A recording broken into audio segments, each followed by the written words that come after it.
Hey everybody, Lauren here with yogathroughlauren.com, and I'd like to take a couple minutes this morning to talk to you about the breath. I'm I'm certain if you've ever taken a yoga class, you've heard that the breath is the most important thing, but we don't always get a chance to talk about why it's the most important thing. And I think that's important to address because even though I might say all the time in class that the breath is more important than the shape that you're trying to move your body into, keeping your breath nice and steady and even is more important than bending all the way forward or arching all the way back or whatever it is.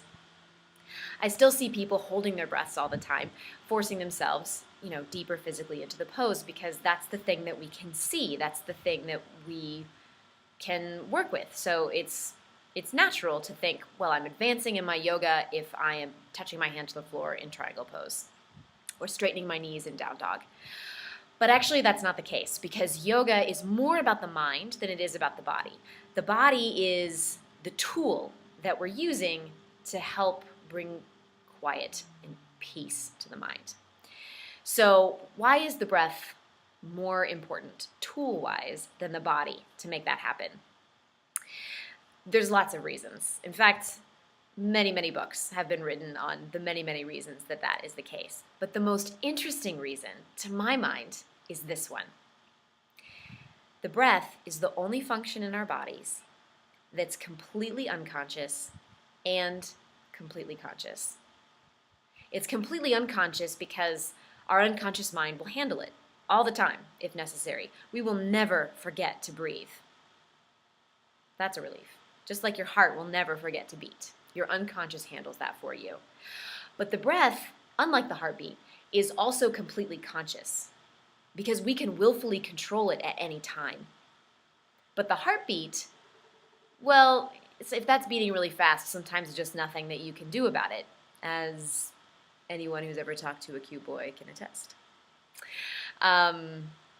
So this is key.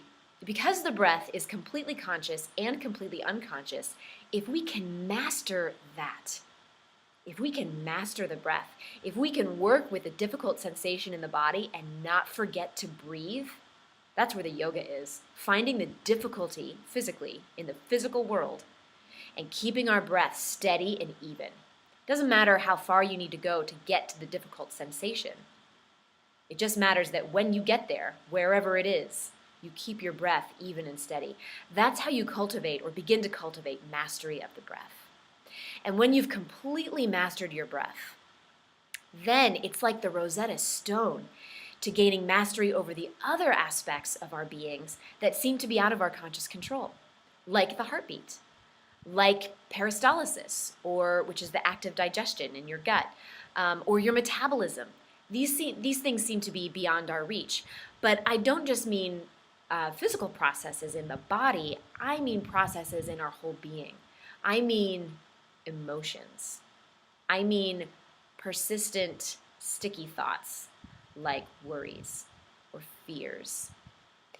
Things that come along and seem to be larger than life and hijack our whole systems and can ruin our experiences, can take us out of the present quite easily.